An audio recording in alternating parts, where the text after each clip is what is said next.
It's now time for our keynote speaker, Barb Stegmann. Barbara first became known to millions of Canadians when she became the first woman from Atlantic Canada to land a venture capital deal on the CBC TV show Dragon's Den for the 7 Virtues Beauty.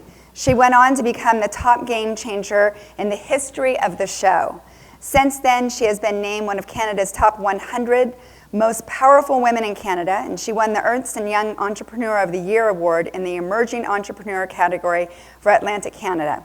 She was ranked as one of Profit Guides magazine's top 30 cool and fabulous Canadian entrepreneurs.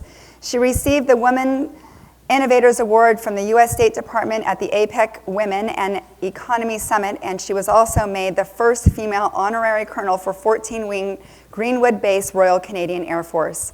A documentary film on her story, Perfume War, recently won Best Humanitarian Film at the Sedona Film Festival. Last but not least, she is the author of the best-selling book, The 7 Virtues of a Philosopher Queen. And before we bring Barb to the stage, let's watch a feature here of her documentary.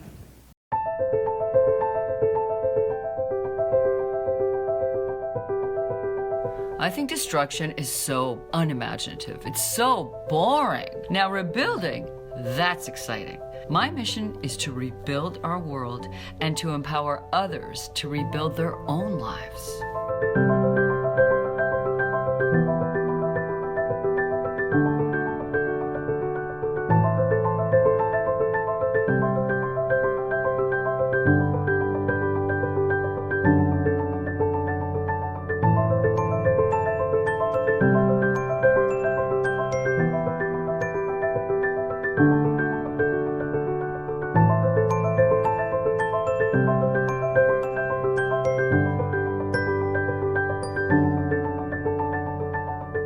I'm a social entrepreneur.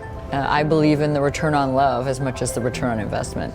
What are you doing on this earth to make other people's lives more wonderful by giving them dignity and jobs? When I started, we didn't even have a word for it. And now, because of the millennials, the whole world's demanding products that are meaningful, that have purpose, that are changing the world. You know, 9 out of 10 millennials will switch brands for one with a cause, and we have a cause. Actually, I do get a lot of nice emails from young people who want to be social entrepreneurs. I got a nice email from a young girl. She said, "You know, Barb, you're so refreshing. You're not jaded like other old people."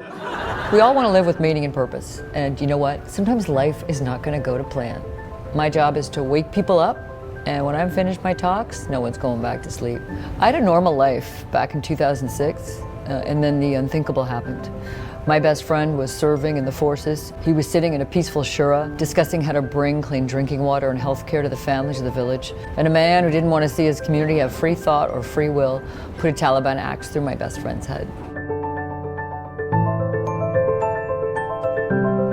Whenever you create something that no one's ever done before, you get to be called a trailblazer or a game changer, but that doesn't come without a lot of walking on glass. It is really tough to change the game.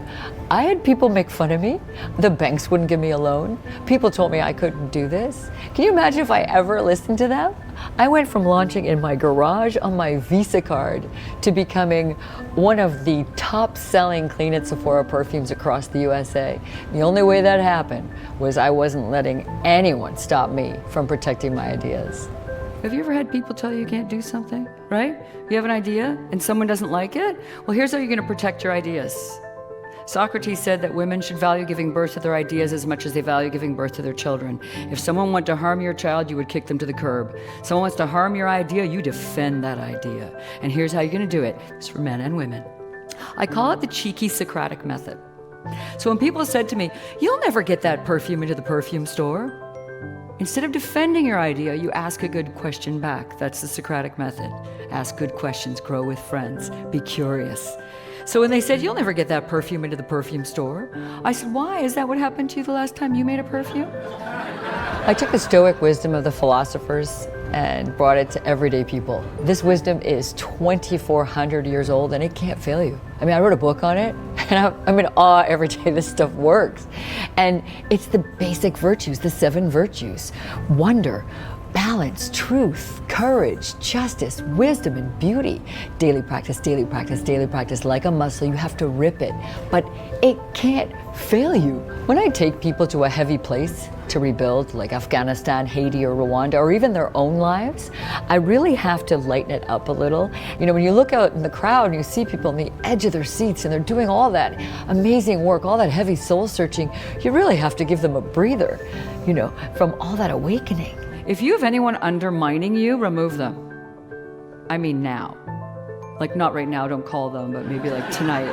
I travel around the world, from Haiti to Puerto Rico to Rwanda and across North America, and I'm looking for social entrepreneurs who are rebuilding, and I want to tell their stories. When disaster hits, the whole world cares. But after a week, people get forgotten.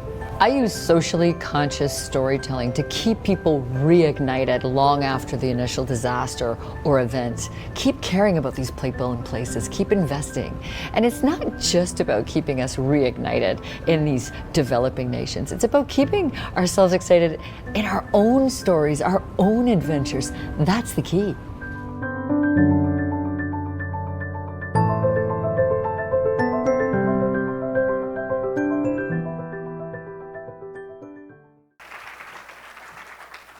So good to be here. Thanks for having me. Is this working? Yeah? Can all hear me in the back? Awesome.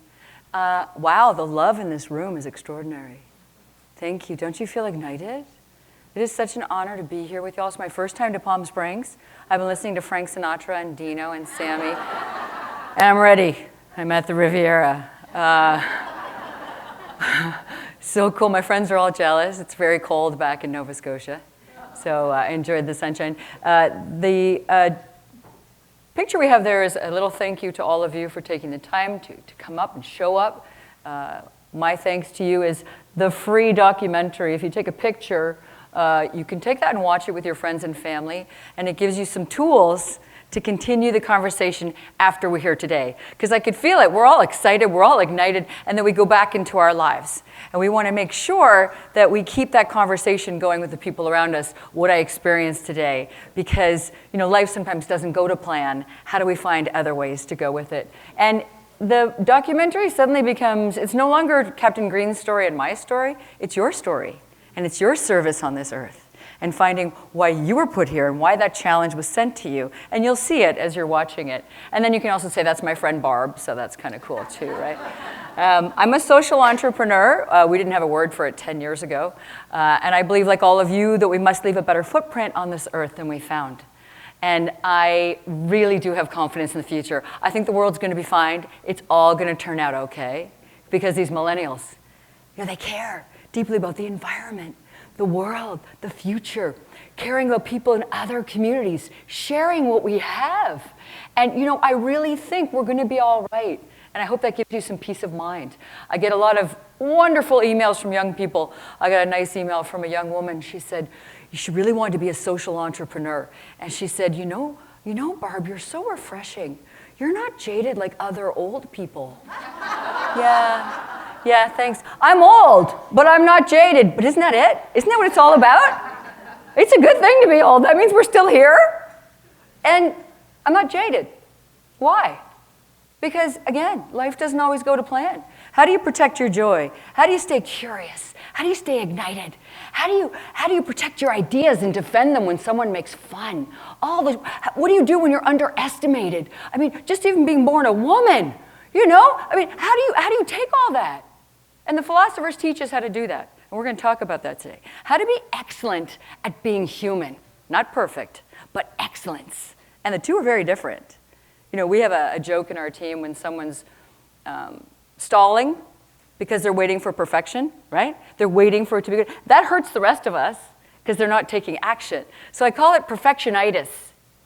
You get perfectionitis. If you're waiting for Moses to come down from the clouds and give you permission, he's not coming. He's not coming. And I joke that I have half-ass-itis. I just head out. I'm just like, we're going. We're going to help those people. It doesn't matter. We'll figure it out as we go. You know, Lauren was talking about that. Your spirit, just listen to it. All those answers will come. But just set out.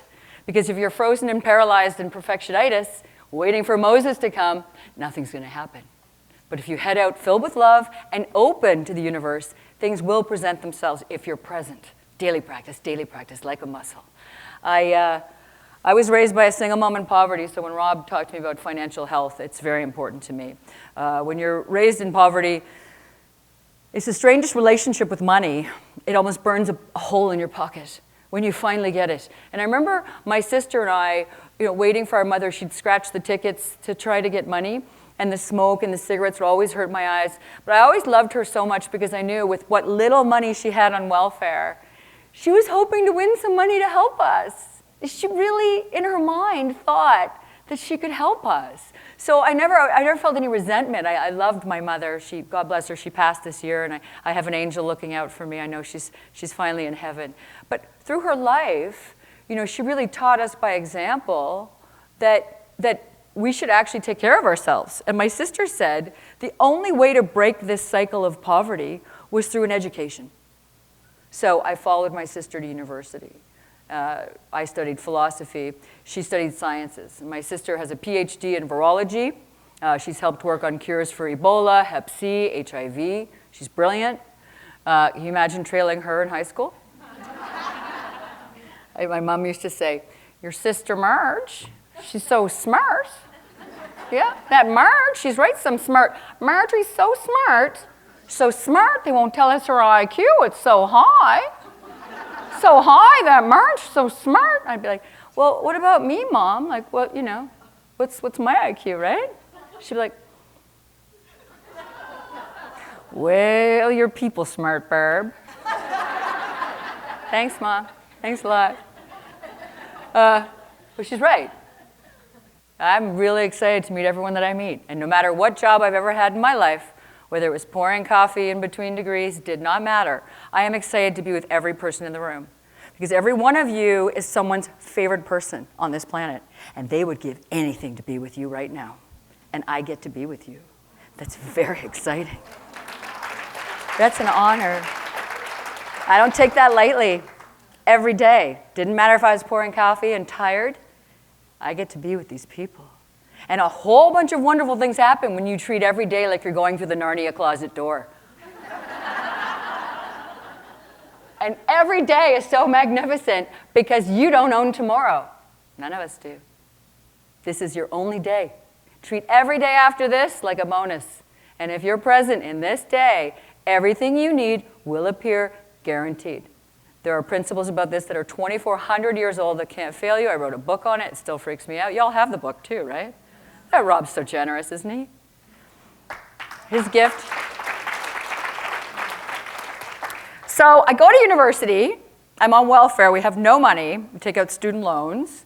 And I would just like to add that in North America, poverty in North America is still better than the poverty that I see in Rwanda and Haiti and these nations. We have roads, we have public schools, you can take out a student loan. Unless you're a little girl in a cave in Afghanistan, we have every opportunity in North America. It doesn't matter if it's the USA or Canada. You can take out those loans and get that education. We can live every dream possible, no matter what our starting point is. We have to remind ourselves of that. So I show up at King's. I wanted to study philosophy and journalism. And I showed up. I had no sheets for my bed. I had $5 in my pocket. My roommate gave me sheets, and I spent my last $5 on a 6-pack of beer. And my life began. And I shared them with everyone, loaves and fishes. We'll get there. I don't know that's not what Jesus gave out, but I gave out my 6-pack of beer, and it just kept reappearing. And everything I do, I give away everything I have, give away what's most precious to you, and it all comes back. You don't even have to think about it. It just keeps returning to you. It's beautiful when we live that life, right? So that's where I met Captain Green. And he didn't judge me. When you're raised in poverty and welfare, you can be judged. That's all right. I learned how to not be judged as I grew up, and we'll talk about that in The Virtue of Wonder. But he believed in me. And this is a man who I used to follow to church, and he would take girls across campus to make sure they got home safely. And he would push me to row harder, to ask better questions. And so fast forward, he joined the military at my kitchen table. He wanted to go, he saw these images of young girls in pain, and he wanted to go and protect them. And I wanted to join with him. So I was going to join the military with Captain Green at my table when he signed up. And then he reminded me that I have a hearing impairment, that I can't join, I wouldn't pass the medical. I actually didn't know I had a hearing impairment until I was 21. Isn't that the strangest thing? Your whole life, you have no idea you're completely hearing impaired. I just thought, I don't know, you don't know, you only know yourself, right? So I was 21, I did my first hearing test. Have you ever done a hearing test? You go in the booth and you tap, right, when you hear the beeps. So I was in Newfoundland, which is like going through the Narnia closet door in itself. And I'm in Newfoundland, and I'm in the booth, and I'm tapping, I'm 21, and halfway through I heard no beeps. I thought they forgot me. And all of a sudden, the Newfoundland technician, she busted the door open, she said, "My ducky, you're deaf?" "I am not deaf. I have a degree." And she went, "Kat," she said, "you read lips. You don't pass." She said, "But somehow you got through life. You're 21, I'll give you the job anyway." She gave me that job. And I poured coffee for 9 years. I learned more about business in my flying boardroom. Of course, people would talk to me. Back to networking. Those people never would have spoken to me on the ground. But 1 in 6 people are afraid to fly. I would read the Globe and Mail, the National Post the night before, and then I would ask all kinds of questions. And I wouldn't treat it like other people did, back to being present. Some of the other flight attendants, they'd get upset that someone didn't pack enough juice boxes. They'd want to write up a voyage report. And I'd go, "Loaves and fishes, let's make a spritzer, orange juice and water. Who are we going to meet today?" It has nothing to do with the juice boxes and everything to do with who are we supposed to meet today. And you're going to miss them if you're occupied with someone forgetting the juice box.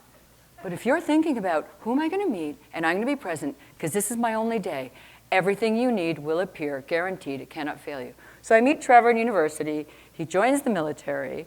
Fast forward, when he was axed in the head, our lives did go upside down.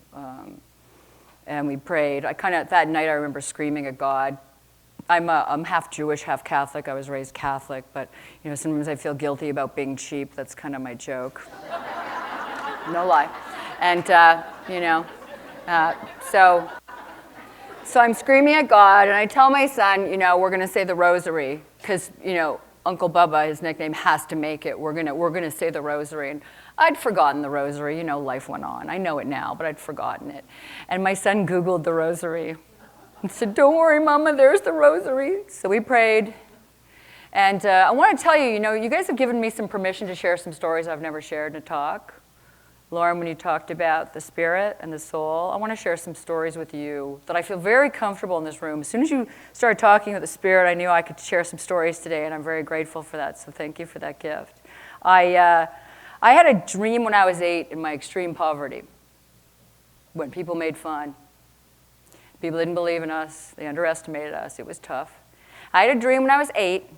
There's a vision. And I saw myself as a businesswoman looking like this, doing business for good. I knew I was going to do good in the world. And I never worried again about my life. I listened to my instinct, God, Yahweh, you can call it whatever you want. We won't know till we die, and isn't that the mystery? It's so exciting, right?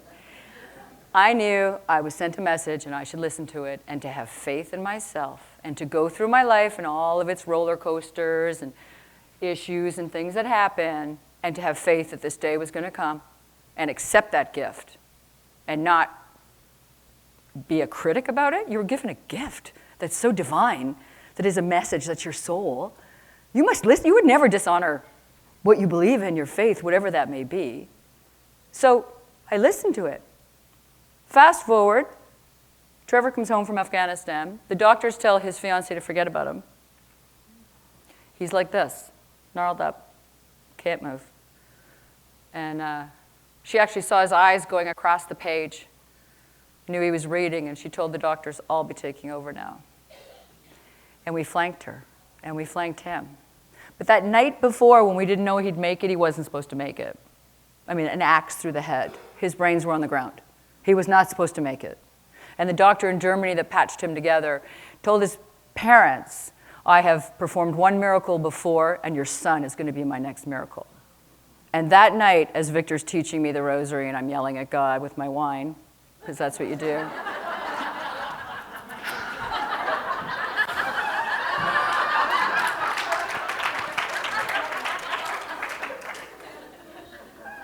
My son's had enough of it. So he goes downstairs to have a little nap. It's been a little heavy day.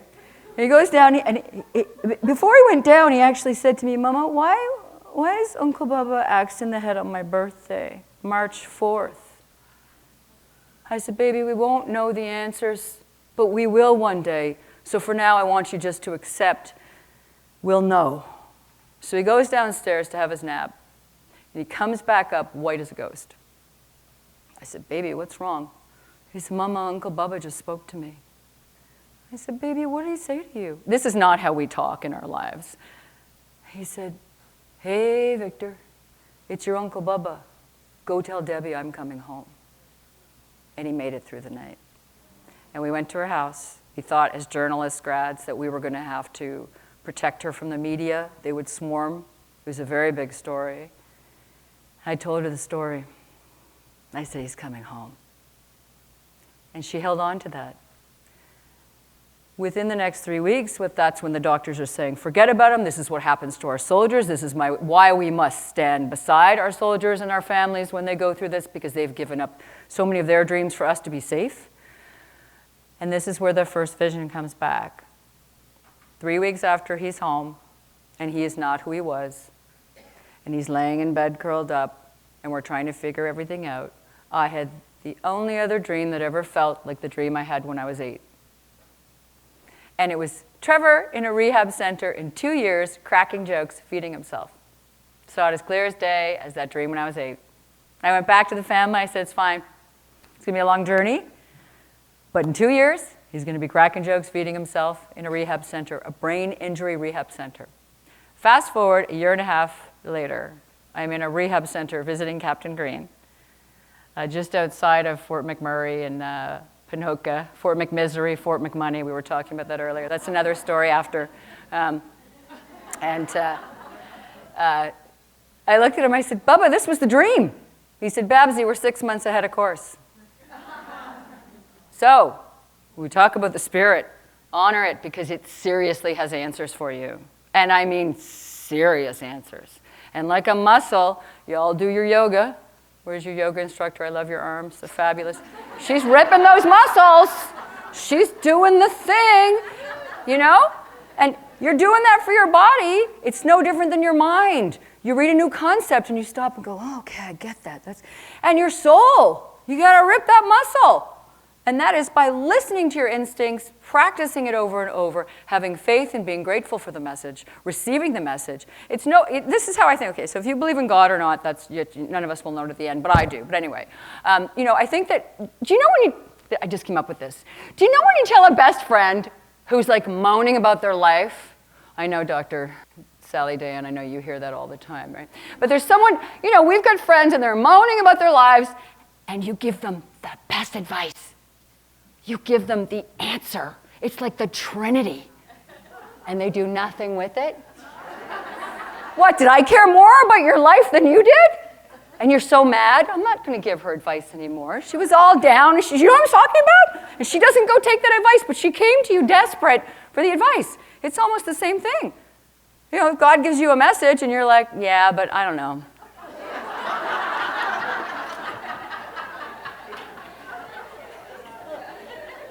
What's that about? I just came up with that, so I'm feeling a lot of goodness here. I'm going to use that next time.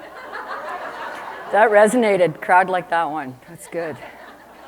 So, in the hospital, I promised Trevor, I was like, you heal, I got this, because that's what you do for your best friend, right? And so I looked at him and I realized, I don't got this. I'm not a brave soldier. I'm not a world leader. I don't have a way to touch peace. And I sat back and realized, wait a second. Women own the buying power. 80% of household decisions are made by women. If all the decisions we make could actually end war and poverty, if we actually flexed our buying power, and we own the voting power. If we held hands tomorrow and voted in the same direction, entire governments would rise and fall at our collective vote. That's a lot of power that we are not harnessing.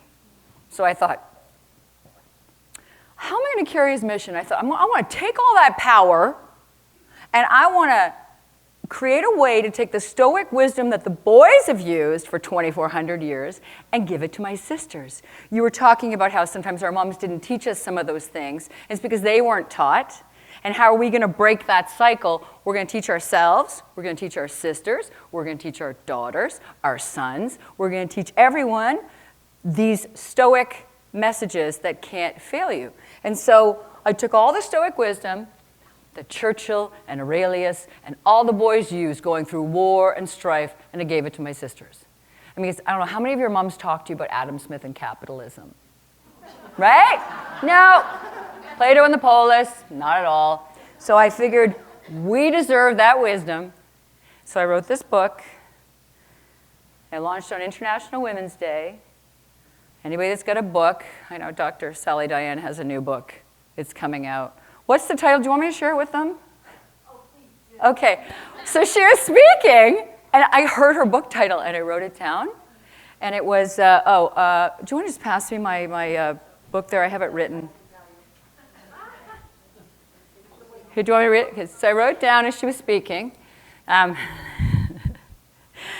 inner bitch had to go, and my inner best friend had to show up. Isn't that beautiful? We're all going to buy that book.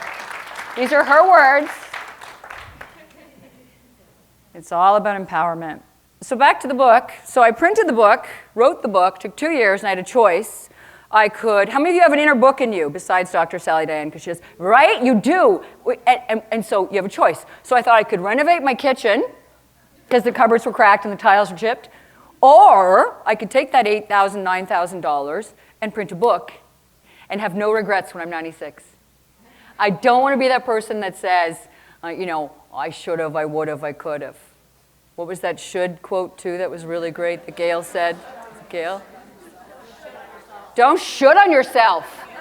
And so I had to make that decision. Do you know that that book broke even that weekend? $9,000 in one weekend.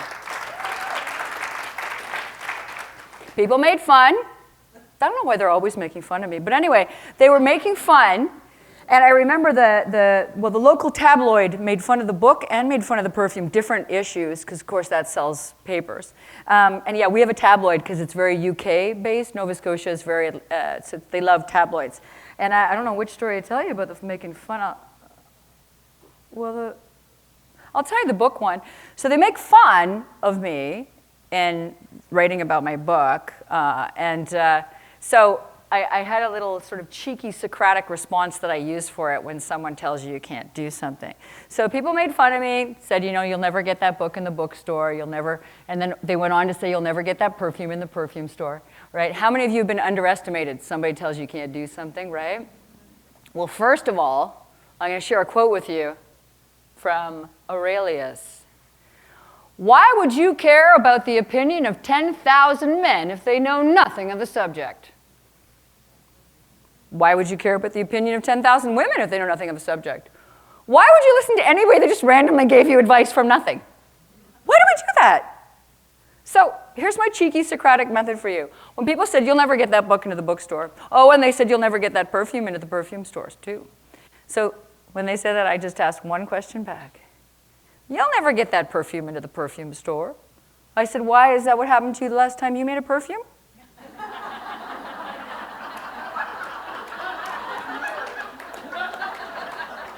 Oh, you never made a perfume and you want to tell me what I can and can't do. See, I don't have to get worked up. I don't have to defend my idea. I can just ask a good question back. Always. Always. What? You're going to own the conversation, right? Because this is your life. And you were given gifts that no one else has, and it's not your right to keep them to yourself, right? So when you wake up, this is the quote I tell my children, it's Marcus Aurelius, I've said it to them their whole childhood. When you wake up, be prepared to meet the angry, the lost, the jealous, the jaded. Now lead. Well, you're surprised. Well, then go in the corner in the fetal position if you don't want to lead. But if you want to lead and take those gifts you were given to serve, when you wake up, be prepared to meet the angry, the lost, the jealous, the jaded. Now lead. Breathe no life into it. Aurelius said, you meet people, they have ghosts around them. They talk about what someone just said about them. What is that about? Why would you take what someone just said about you that might have been negative or to you and then go share it with everybody else. What the hell is that? We don't do that. Daily practice like a muscle, and then suddenly you don't notice anyone saying anything negative because they're not even in your world anymore because it naturally by osmosis cleans up. And they're not there because you're not going to pay any attention to it. And now I can do the most ridiculous, outlandish things, and the tabloid doesn't write about me. It's fantastic. Actually, they write good things now, and I don't care either way. I have nothing to do with their opinion of me. It has nothing. It doesn't elevate me. It has nothing to do with me. Because we're all going to die, right? You know that? You know that, right? We're all going to die. Isn't that wonderful? They're like, I thought she was a motivational. I don't know where this is going. I'm not getting this. We're all going to die. The people at your funeral are going to die. And no one's going to remember us. Isn't that wonderful? And that gives us permission to live. Who cares? There's something very powerful in not being attached to the ego and being completely connected to your service on this earth and having a mission to go serve and share those gifts. And the greater the gifts, the more challenge you're going to have. That means if you're getting a lot of challenge in your life, because you've got really big gifts. If you're not getting too much guff, maybe your gifts aren't too big, I don't know. Maybe you were born on Easy Street, I don't know. The rest of us, it's pretty tough. And that's okay, right? We're built for it. You're never given more than you can bear. So I wrote this book. I took all the Stoic wisdom of the great philosophers, brought it to life, and then I kept reading about Afghanistan because I felt that that's nice in theory, but I've got to walk my talk, and now I've got to take action on it. So I kept reading about Afghanistan, thinking, what can I do? And that's when I read about Abdullah in NPR online, and I knew that was my way to bring the thesis to life. I flew to Ottawa. I met with CEDA, which is like USAID. I said, help me find him. I want to buy his oils and just make perfume and help him. And we launched out of my garage on International Women's Day, of course. We broke even in 6 weeks. So now, it's kind of nice, but is it really going to make an impact? Is it really going to double their distillery? Is it really going to really make a change? So what you do in Canada when the banks wouldn't give me a loan, I had a perfect credit rating. They would not give me a loan. I owned my own house. This concept of buying oils from farmers in Afghanistan didn't fit the cookie cutter loan, right? And I couldn't say it's a social enterprise because we didn't know what to call it because nobody was doing it. And there still aren't enough. We have to get more. So I did what you do when nobody will give you money. You go on a reality show, right? Because that's what you do. So I went on Dragon's Den, which is like Shark Tank. And so you saw Kevin O'Leary in the video. So he was on our show. So it started in Canada, which most things do. And then, of course, Americans make it better, right? Because it's true. It's true because you're living the American dream, right? You know that, right? Like, we all want to come here.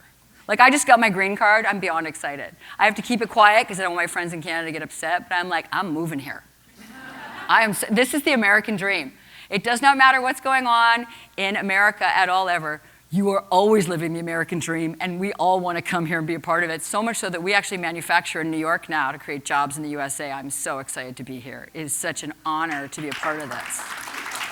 So back to America doing everything better than we do. So I'm on the Canadian version, Dragon's Den, so Robert from Shark Tank was on our show with Kevin, and I go in the den. Of course, I wanted to pee my pants, because it's terrifying, 5 of the richest, smartest people in the country. And the only reason I was able to get over my fear, and I want you to use this if you're ever scared to do something that's out of your comfort zone, I realized that if I won, it wasn't my victory. If I lost, it wasn't my loss. My whole intention, my whole mission was to tell millions of Canadians, and now the world, because it's on YouTube, that we have to do trade with nations rebuilding to put dignity in the supply chain and help them and honor people.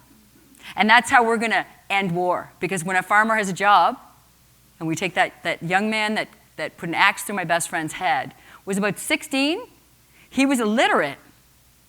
Imagine if his father had a job growing orange blossom oil for me, or pomegranate, or saffron, or anything. He would have had his own phone. And when the Taliban came along and offered $10 to an illiterate young boy with no dreams, because he's so stuck and so poor, so much poorer than we will ever know, to kill a soldier. He didn't care what country the soldier was from. If that young boy's father had a job, he would have said to him, bugger off, I've got dreams. He would have had a phone. He would have known there was a whole other world out there. So we reimagined that young man, and you know that Captain Green forgave him? That was the only way he could heal, was to forgive. And that is why he now actually has the most mapped brain in the world. Captain Green's brain is so developed because he prayed, he read, he forgave. It's an extraordinary, I mean, when you're best friends with someone like that, you can't help but try to rise up somewhat. So back to the Dragon's Den. I go on the Den, and just after the show aired, I went to my daughter's grade 6 class, and spoke to the kids. And one of the kids said, "But Kevin O'Leary was so mean to you." I said, "Get ready for life, kids." Not everyone's going to like your idea. That's okay. Why do we focus on the one who didn't like it? I only needed one investor to believe in me. And I got 3 actually wanted to invest. And one became my mentor. And that was really important to me, was to have a mentor. My son said to me, he said, "You gave Kevin O'Leary your happy mean face." You know the happy mean face. "Come on, kids, we're going to go now. Mommy's not going to blow a gasket here. Maybe at home." Happy mean face. You can use that. And then I got to open for Kevin in Halifax right after Dragon's Den aired, and they thought we were going to fight. I thanked him. You've got to thank the people that underestimate you, because they make you work harder, don't they? I thanked him. And then when he heard I was in all 90 Hudson's Bay stores at the time, he said, "I missed the boat." I said, "Yes, you did." And that felt good.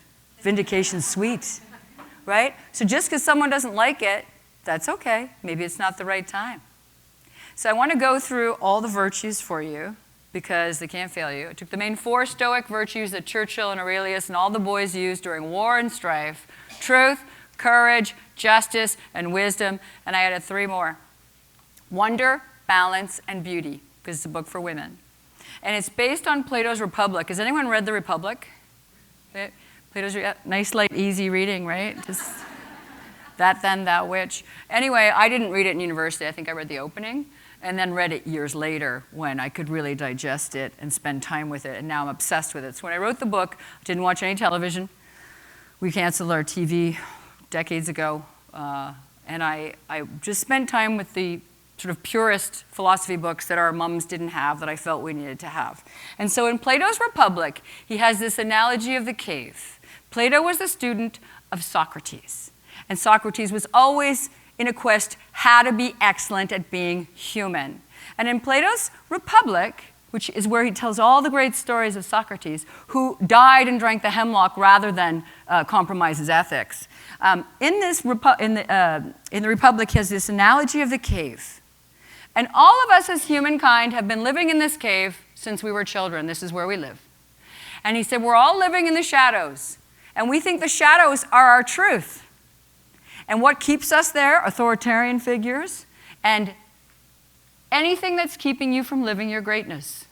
Frenemies, your social media feed, your competitors, anyone that's undermining you, anyone that's making you feel like you're less than. And we live in this cave in the shadows.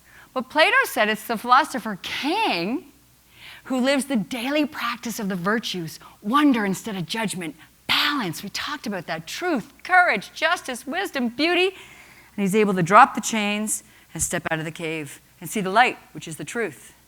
But everybody's still back in the cave. So he said, you have to find the right words to communicate back and forth to help everyone out of the cave so they can see their truth, not what others are telling them. So I'm going to share with you some terms I've learned that help people come out of the cave that you can use. One of them is, one of my favorites is anger porn. Have you heard that one? Oh my God, I love that word. Anger porn. It was in the great book called The Subtle Art of Not Giving a Fuck. Have you read that one? Feels so good to say that because it's the title of a book. It's not me saying it. Anger porn. Anger porn is when a political leader in any country, it could be Brexit, it could be Canada, it could be here, it could be anywhere, throws a curveball out and wants you unsettled. The authoritarian figures that are in the cave, they want you there, they want you living, oh, this is the way it is, it's not true. They don't want you seeing the truth. So he or she throws a curveball out and everyone's all worked up and they're all talking about it. And they're all on Facebook getting worked up. So this is your term. The next time someone says, did you see what so-and-so did? You say, oh, sorry, I have no time for anger porn. I got stuff to do. I got stuff to do on this earth. And I'm going to go set about doing that because I have so much energy. And then after a while, they don't come to you with this garbage that means nothing. Because then no one notices that 30,000 Haitians were stuck at the American border because they were promised fake jobs in Canada. Because everyone's so worked up about the anger porn. And the curveball is intended to keep you distracted, and then they come and fix it after. But you spent all your energy in anger porn.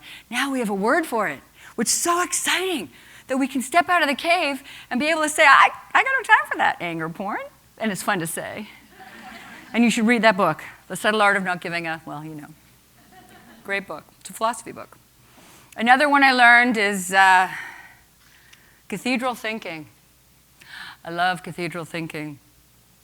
When I think about the world and I think about the problems in the world and you think about how daunting they can be, the thing I see that really upsets me most is when I go to a country like Haiti, the people are so beautiful and you see the corruption. And it's heartbreaking because that place could have been fixed 3 times over with the aid and it's still a shambles. And so it's corruption, and we have to be honest about that.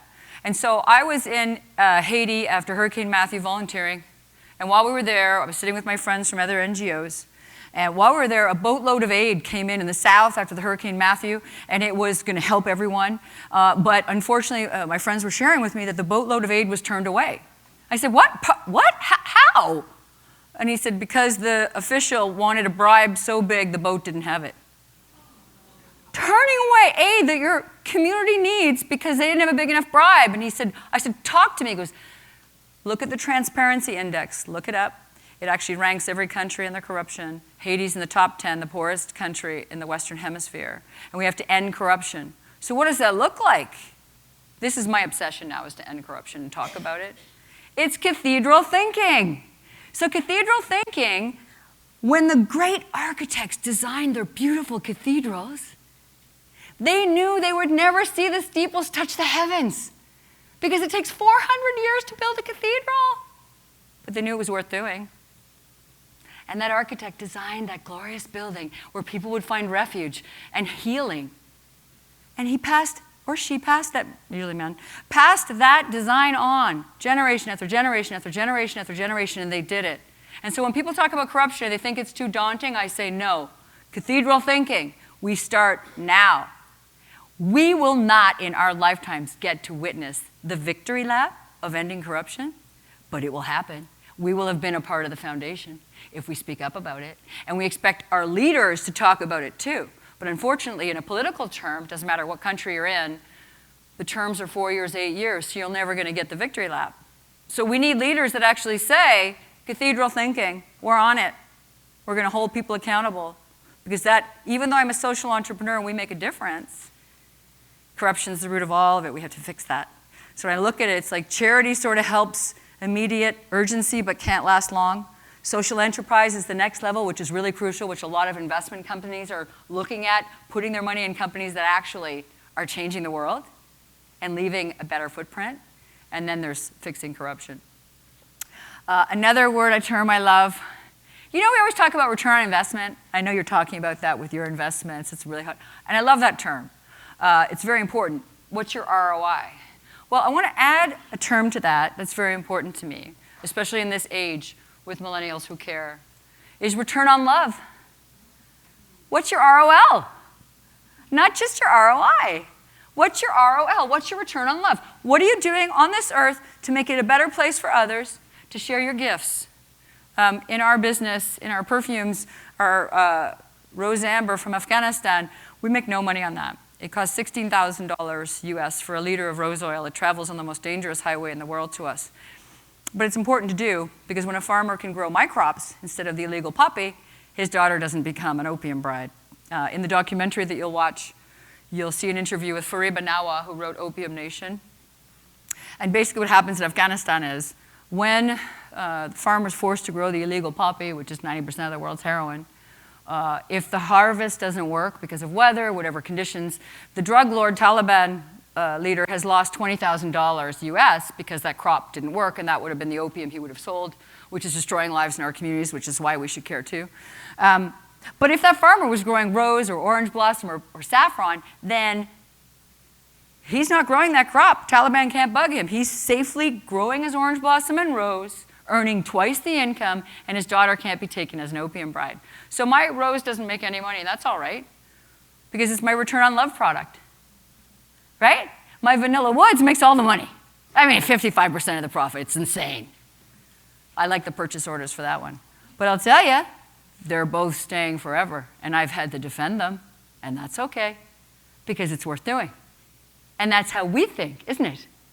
And so it's very important that we know the term return on love and why it matters. And I firmly know this to be true in my life, that if you lead with the return on love, the return on investment happens. I felt that in our conversation, Rob, because I know your mission, your purpose is to support others, supporting women. It's really beautiful. And that return on love, that leads to good things, but you care deeply about the return on love like I do in those girls in Afghanistan, and it matters, and it shows. And just, God bless you. Thank you. So return on love, there's another term I learned, this is the last one I'm going to share with you because we're looking at the shadows of the cave, is victim chic. Victim chic is really interesting. We're in the age of Schadenfreude. Schadenfreude is enjoying someone's pain, taking pleasure in someone's pain. It's because of the social media. But victim chic plays into that. And so you'll look on social media and you'll see someone post how rotten their life is or how awful their day was. And everyone goes in and feels sorry for them, and they want more likes and clicks to keep having people feel sorry for them. But half the people that are liking and clicking it are feeling better about themselves because you're worse off than them. And we've done nothing to make a difference to help that person and change them. So we have to shift that culture out of victim chic into, it's happened to me, it's been brought to me, there's a reason, I'm going to find the blessing in this, and I'm going to find the gift in this, and I'm strong enough to handle it. Let's go. And roll up our sleeves. Victim chic. We do not want to participate in that. So the first virtue is wonder. Wonder instead of judgment. If you stay in a state of wonder, I wonder what's going to happen today, I wonder what I'm going to meet. But if you go into judgment, remember you tried that before, right? Everything blocks, everything closes. With my hearing impairment, it's kind of funny. All my life, because I'm hearing impaired, I think you're hearing impaired too. So I use my hands a lot. I lean in. I'm really loud. You know, some people think I have a crush on them. They're like, she was looking at me. And she's like, she's reading your lips. She can't hear you. And so all my life, people used to say to me, you're so intense. You're so intense. They'd screw their face up. You're so intense. And so one day I went to a conference, right? You know what I'm saying? I went to a conference, and Brian Burke, who was the CEO of the Vancouver Canucks, got up and he had his 10 commandments. And one of them was, be intense. And I was like, yes. So I went up to him afterwards and I said, Mr. Burke, thank you. All my life, people have said I'm intense, and today you gave me permission. I am intense. I'm going to own it. And do you know what happened from that day forth? No one ever called me intense. Do you know why? I was judging myself. Something in my body language was holding back because I was obviously embarrassed because someone had taught me that I was intense with a screwed up face. So it wasn't good to be me.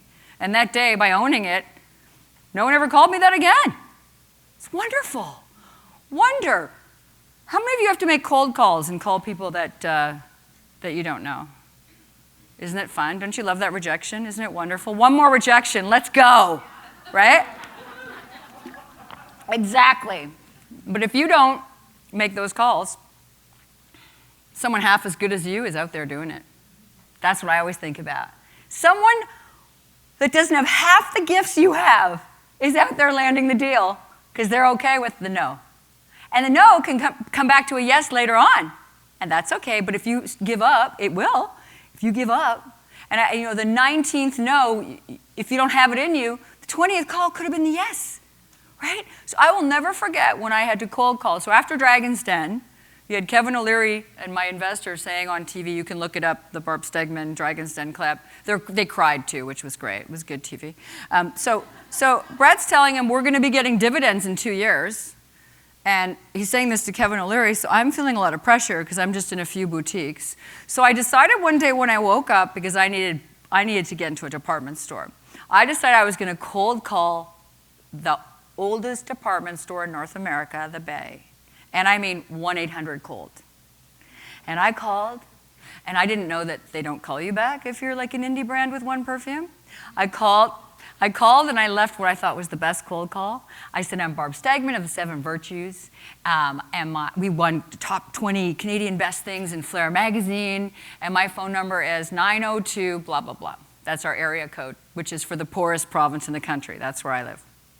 And so I left that message, and the fragrance buyer, she called me back in 10 minutes. I thought, well, I nailed that cold call, right? And she goes, I didn't listen to a word you said. I heard 902. I'm from Nova Scotia. Let's go. I landed the oldest department store in North America because I'm from the poorest province in the country. There's more power in emotional capital than all the financial capital in the world. If you thread them together and understand them, they lead to one another. So that's wonder. The next virtue is balance. It used to be called moderation. I think it's balance in your book. Like this now going in the 8th edition. But I used to call it moderation. But you know how people like to wear like a courage necklace? Nobody wants to wear like a moderation necklace. No. So I changed it to balance. And balance, we were hearing this body, mind, spirit earlier, which is what Plato talked about. He wrote about the body, mind, spirit, and he called it the good life. It's the tripartite soul. And when they're in harmony, you have, I'll put 3 fingers, you have the good life. And he applied it to the city-state. When you have 3 levels of government, nonprofit, private sector in harmony, you have the good life. If you have urban decay or war, you have a disconnect. So if we look at war, we look at countries like Afghanistan, countries that are experiencing this. If we don't have people that can own, have jobs, illiteracy, you're going to have children victimized by terrorism, and you're going to have war. But if they have jobs and they have a good life and they can enjoy their lives, it works. So the good life is 3 levels of government, nonprofit, private sector in harmony. It's also the body, mind, and spirit in harmony. And he wrote that you cannot give more energy to one than the other. Don't give more energy to your body than your soul, or to your mind than your soul. Treat each one in harmony and give it the same energy. This body has to take us to the end. So treat it really as a vessel for your soul and your mind. And don't listen to what the media tell us as women to think about our bodies as. And, it's really important because I was obese growing up. I was a lot heavier. I was 210 pounds. I couldn't go past a school bus when I was 15 without being called cow. And I remember I was at a birthday party. I was 15, and my girlfriend's sister had lost a lot of weight. And I said, I'd like to do that. I'd like to do that. And she said, you're really fun, you're really nice. Just you can do it. And I said, okay, all right. So that night at the birthday party, I walked by the cake. And I was like, I didn't eat that. And the next day, I walked by something else, said, I didn't eat that. And I started walking. And I got rid of any friends who overate. I said, you can either walk with me. And after 4 months, I lost 60 pounds. I went back to high school, new school. No one knew who I was. And I weigh the same that I weighed then. I weigh 150 pounds. I don't know why I had to tell you I weigh 150 pounds. Don't tweet that. But I've stayed there, and those little fat cells, they have really good memories. So you really have to really take care of that body, mind, and soul just so it can take me to the end. And my ex-husband used to call it my selfish walk, and that's why he's my ex-husband. You're going to honor your body, mind, spirit, and take it seriously, right? That is our balance in life. It's very important. The next virtue is truth. We talked about knowing our own truths, right? The truth is tough. Truth is really tough. You don't want to be seen to be a bad guy, right? But you got to protect your truth. So I can tell you a couple of stories where I've protected my truth and said the truth. A lot of times we don't, and that can lead to problems, can't it? So I remember when I left British Columbia with my children to move back home to Nova Scotia, my sister didn't want me moving back home. She was quite upset, and she was quite mean about it. So I removed her from my life. I said, when you're ready to love me, you can come back, but you can't treat me like this. She was very unkind. And so I went on with my life for 2 years. I kept my sister out of my life. And it was not easy, but it was important to say the truth to her, how I wanted to be treated, protecting my boundaries. And so fast forward, I'm living in Nova Scotia, and I'm working with this beautiful woman, Nadine. She's from Jamaica. There was sadly some racism in her workplace at the provincial government. The head of diversity planning from the government asked me to come, and we did some sessions. And at the end of the day, after these sessions, the people that had been the most racist and unkind were crying and hugging her. And she told me afterwards, those were the mean ones. And she said, we're all okay now. And it was so beautiful. She was going to write a book, and I was going to help her. And so 2 weeks later, I turned 40, so I went to Vegas, because that's what you do. And I'm in Vegas, and I get an email from the head of diversity planning for the provincial government. He said, can I call you? I was like, no, I'm in Vegas. And he said, I've got some sad news. I said, what happened? And he said, well, Nadine died this morning. I know, in a car accident on my birthday, and all I could think about as I wept was, her last 2 weeks of life were beautiful. Those that had been unkind had a chance to be good. And she left this earth being loved and not being hated. So I found some beauty and solace in that. And then I got an email from my sister. She said, happy birthday, how are you? I said, not very good. I lost a friend who felt like my sister. And my sister said, do I know her, can I help? And I got my sister back that day. So remove people, but when they're ready to love you, this is the hardest part, take them back. Very important. I'm going to tell you another true story about living in the shadows. I was supposed to get married to this man. I was 5 weeks from getting married. And I went to a golf tournament to raise money for literacy. And anybody raised in poverty, you don't have to share, but I mean, anybody raised in humble roots, right? All the free stuff, you fill your bag. Like any of the banana bread or whatever you had earlier, that's all like in my bag. It's all, anything tonight, it's going in my bag. And I'm really good at it. So you fill your bag. So I go to this golf tournament, and you know that $5 vitamin water? It was free. I had 2 massive bags of it. And I'm running to my team, and I'm like, the water's free! And this man that was the head of the team looked at me like this. And I went, I want to be looked at like that for the rest of my life. And we started talking. And when the pretty beer girls came by, he didn't talk to them. He kept talking to me. He didn't dismiss me. Now, I didn't know what love looked like because my parents didn't have a happy marriage. So nobody teaches you that in school. So I didn't really know that I probably wasn't in the best relationship. But I started observing the way this man treated me was so kind and gracious. He wasn't saying, I already heard that story. He wasn't shutting me down. I started realizing maybe I'm not in the healthiest relationship. Whoa, you know? So I go home and I have more confidence, which is what this is all about. I had confidence. I went home, talked to my fiance, and I pushed a bit further. And you know what he did? He blurted out, I don't want to marry you. I went, good, I don't want to marry you. And then he cried. And it takes a while to break up. Took a few months. You first say, we're not going to get married. Then it's like, here's your bags, what's your hurry? Can you go? And so 4 months, you know what I'm saying? 4 months. 4 months. And you know what, that beautiful man that I met that taught me, and I said that beautiful man, I said, you're so beautiful, like just there's a lineup of girls that want you, just go. He read my book and waited for me on the beach, and he's my husband now. 10 years. 10 years we've been together, and he's also really hot, which is really nice too. He's really hot. My husband's so hot that I can't hear what he's saying sometimes. I'll be on the computer, and he'll look at me, and I'll be like, what? You're so pretty, I can't hear you.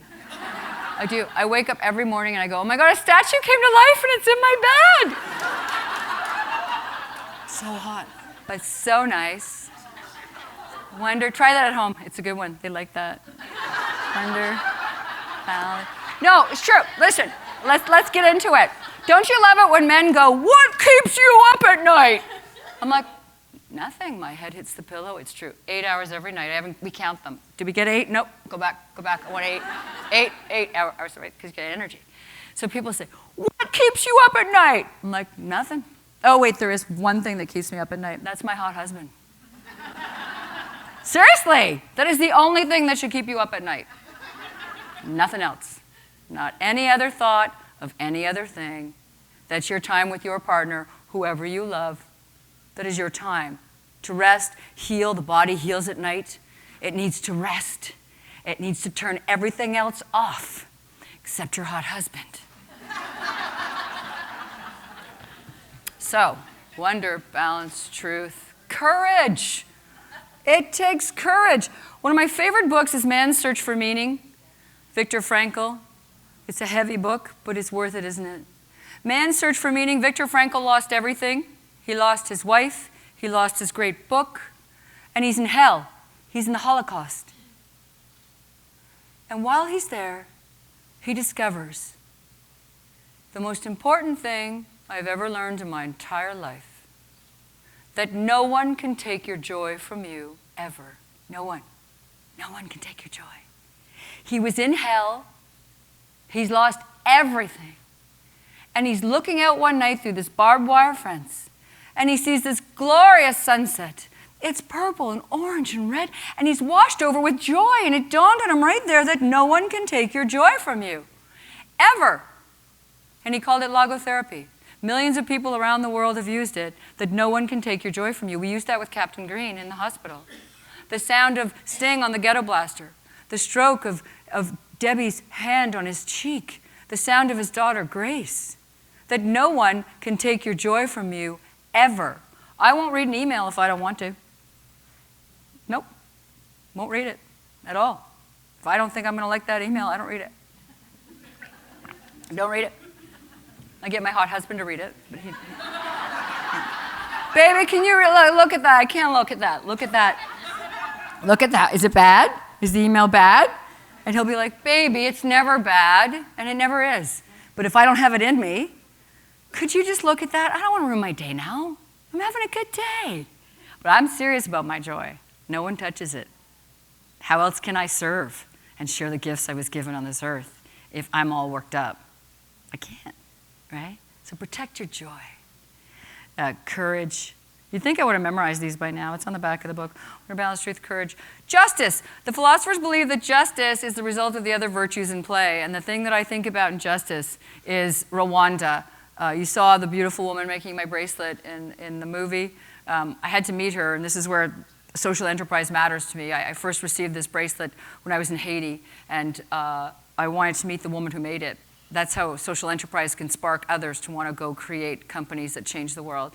And I learned that it was made by an HIV widow who can now earn her antiviral drugs. She makes 15 times the income.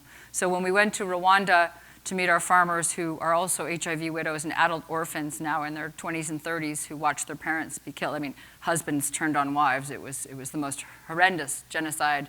Almost 1 million people were killed in 100 days. How do you come back from that? How do you come back? Well, they did.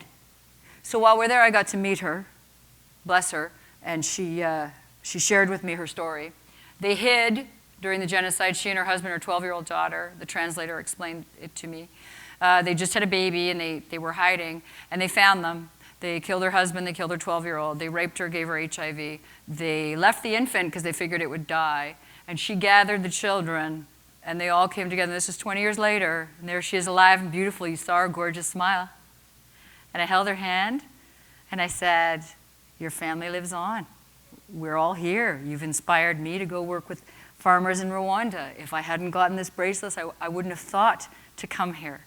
And so Rwanda ignites me because did you know it's the first female majority government in the world? Rwanda put in their constitution, how do we rebuild after chaos? Because you can. You can always rebuild after chaos, no matter how great. Rwanda is the shining example to me. They put in their constitution minimum 30% female. We've heard that before. The tipping point's 30%. 1 seat for the disabled. And they are now the fastest growing, safest, least corrupt country in Africa when you put women at the table and diversity. They have billboards by the airport that say, if you see corruption, you're safe. If we had that in Haiti and Afghanistan, we'd have a very different world. And it's because women did that. And they have very clear examples of what they've done with justice. So, thousands of people murdered. There's no point in putting them all in jail. Do you know what they did? They put them all in pink jumpsuits and said, go tell the families where you buried their loved ones, and you ask for forgiveness. And that'll be half your sentence.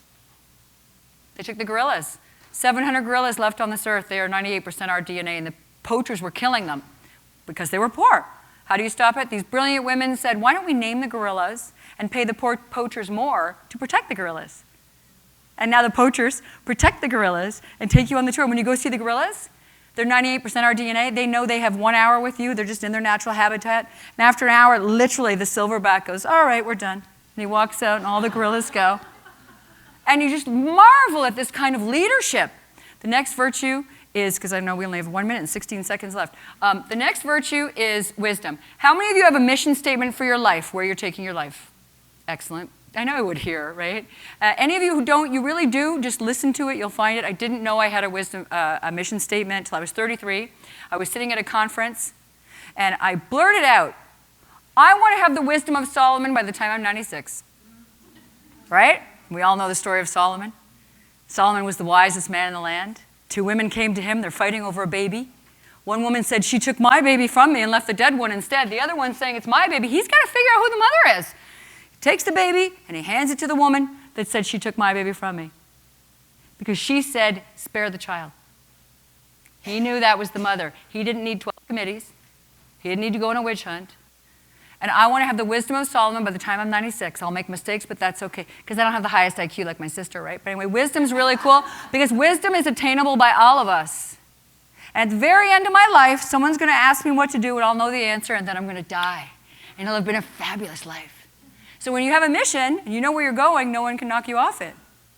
So the last virtue is beauty. I'm going to take an extra minute or two if I could. I think it's the most important one. Michelangelo, one of the greatest artists, greatest philosophers, believed that beauty is expression over form. So what's form? You're born in the Twiggy era and you're skinny. They'd say, that's your beauty. He'd say, that's not your beauty. You're born in the Renaissance and you're voluptuous. They'd say, that's your beauty. He'd say, that's not your beauty. Your beauty is your expression, which is your power and your dignity. That's your beauty. Never hand it over. Never strip another of theirs. You'll get to a good place. And if we teach our daughters that their beauty is their power and their dignity, we will not lose little girls to eating disorders. We will not lose women to the streets. We will not lose women to the $8 billion cost of wife battery in Canada alone. I know it's higher in the US. If we teach our daughters, our sisters, and ourselves that your beauty is your power and your dignity. And if our world leaders work from that, that's okay if you don't get along, you don't agree. As long as I don't take your power and your dignity, we'll be okay. We can say hard things to one another. It's all right. So I want to wrap up with, because we're all going to hang out afterwards. In life, there's only 4 things that philosophers believe that can make you happy. Love what you do. Flank yourself by people that believe in you, unwavering faith in you. Take nothing personally, ever. That's a tough one, right? Take nothing personally. This is, I'll just tell you very quickly. Marcus Aurelius, one of the greatest philosophers, has what's called the emerald, the story of the emerald. If he were here and he had an emerald in his hand, he would say, we can all agree that this emerald has certain properties. It's lustrous, it sparkles, it glows. If I state the emerald is less lustrous, does that make it so? No, what I say about the emerald doesn't impact its properties. If I state the emerald is more glorious, more lustrous, does that change its properties? No, you are the emerald. What someone says about you, good or bad, in no way changes who you are. Daily practice like a muscle. It doesn't impact you. Do you know what I'm saying? And after a while, you realize what anyone says about you, good or bad, cannot change your properties. So the 4th thing that can make you happy is volunteer. Volunteer. When I don't know what to do in life, I volunteer. I get out of my own way because I'm obviously thinking too much about myself. And so when I went to Haiti, after Hurricane Matthew, at the time my company was surviving, it wasn't thriving. My friends who were social entrepreneurs, their businesses were dying. I'm in Haiti, I'm volunteering and forgetting my life. I got an email from Sephora. I never told my team, they rejected me 3 times before. That's okay. They wrote me. And you know, Sephora is like Starbucks on steroids, like it's crazy. So I told all my girlfriends, oh my God, Sephora just wrote me. And one of my girlfriends said, they realized less than 4% of the CEOs of beauty companies are women, and they created a program where women apply and they basically beauty idol you and rebuild your company. At that moment, I decided I was getting in that program, and I used what Maltz used in his book, Psycho-Cybernetics in the 70s, visualization. Whatever you visualize will happen. If you take what you want, like a movie, and you're in it for 28 days every day, take 30 minutes, and visualize your life, you're in it. The people around you, what you're seeing. It's like a spiritual business plan, and suddenly you'll be doing the things that get you to that. After 28 days, it's in play. So I did that. I decided Sephora wants to meet with me. I'm not going to give them my old brand that I launched out of the garage. I want to make a new brand. I want to get in this program. I visualized. I got in the program. I graduated. I had no idea 1,800 women from around the world apply, only 10 get in. Got in the program, graduated. We are the #1 selling new Clean It Sephora perfume across the USA and Canada. We can help more farmers around the world, and if I didn't volunteer or visualize and get out of my way, I wouldn't be able to help the people that I'm on this earth to be with. So that's my story. I want to thank you so much for having me. Thank you. Thank you. Thank you. Aw, bless you. Thank you. Another question, by a show of hands, who would love to come back? And the third question, who would like to bring a friend next time? So I think we're going to need a bigger room. Yeah. That's a good thing, right? Yeah. So truly blessed. There's a couple more announcements before we spend some time with Barb in the garden outside for happy hour. Again, thank you, Vanmar Lending, for helping us with this tonight. It's going to be wonderful. Sort of meet and greet, book signing. The book specifically is in your bag, so confidence bag that you received upon check-in. Please look at that. We want to say special thanks to all of our sponsors from Palm Springs Life and partners, Blanky Shine Wealth Management, Hightower, Fidelity, Vanmar, Escape Group, You and Yours, Marlowe Productions, and SBEMP. Fresh, also, and a few others, Eisenhower Foundation, they also support it in our book here. So from all of our partners, from all of our bottom of our heart, we want to say thank you to make this day happen. Absolutely. So for the panelists, it wouldn't happen without you. With my partner in crime, Bronwyn, it wouldn't happen without you. Thank you. Thank you. Thank you, Rob. It truly was a passion of love, a passion of care. So one of the things, one of the panels earlier on was talking about when the doors open and the energy's there and everything's going the right direction. That's what you see here today. Mm-hmm. It really came together. One of my very first phone calls was with Barb and her team. And we sort of said, and it really was a dry erase board idea. And then I called Michelle and I called a few others in this room, and everyone said yes. I keep coming home to my wife, who I want to say thank you so much for being such a support to me, because you supported me through this whole process, and I couldn't do it without you. And every day I would run through the door and I said, somebody else said yes, and somebody else said yes, and somebody else said yes, and from Diana and everyone. So it's been a grateful and blessing, and thank you for saying yes, because that made this. You made this. Thank you for showing up. You made this.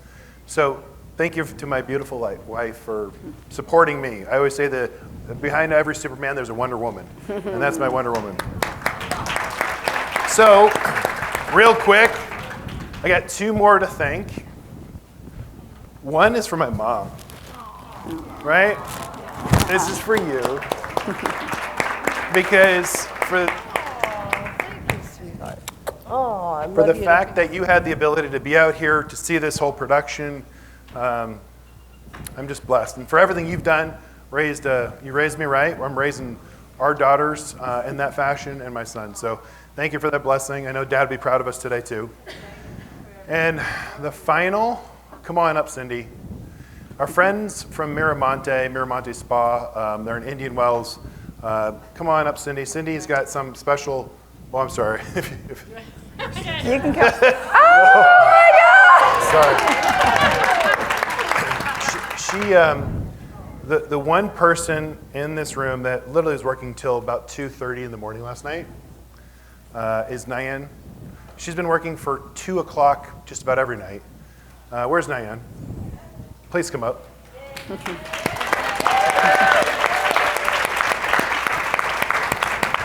This wouldn't happen, this couldn't happen without Nyan. So Cindy, why don't you share with us what we're doing for Nyan, or what you guys are doing for Nyan? Okay. Hi, everyone. I'm Cindy Cradaville. I'm the Director of Marketing at Miramonte Indian Wells Resort and Spa. And as a special thank you to Nyan, we are giving her a day of pampering at our well spa. And this includes two 50-minute treatments at the Well Spa. You can have a choice of facial or massage. Lunch for two in our Well Spa, and we are farm to table because we actually have a garden that are where we grow herbs and citrus that our chef cooks with, and so you'll have a nice healthy lunch there. Also, we recently opened a rosé lounge in our Well Spa for our spa guests, and so we are treating you to a bottle of rosé, so you can rosé the rest of the day away, and a spa gift in our retail shop. Thank you so much. Everyone, thank you to Diane. I guess So we have just about all about housekeeping right Yes, but something very, very important. So everybody received an evaluation form. So it is really important that you fill that out if you'd like to win a door prize. So we are asking for your feedback. Please fill that out. Now, on the way to happy hour, right along the trail here, outside to the left, you will be able to drop off your evaluation form. You will then be handed a key. You will then try it in the Van Mar lending door, and if it unlocks, you win the prize. So also, Barb Stegmann will be doing a book signing in the Wexler Garden, so we hope that you will get your book out of your bag and have her sign it. And it's time for happy hour. Yeah, real quick, you'll receive in 24 hours a SurveyMonkey email that talks about basically more feedback for us. Please fill out that survey so we can do a better job for you guys next year. But thank you. Thank you again. Thank you. Thank you. See you at happy hour.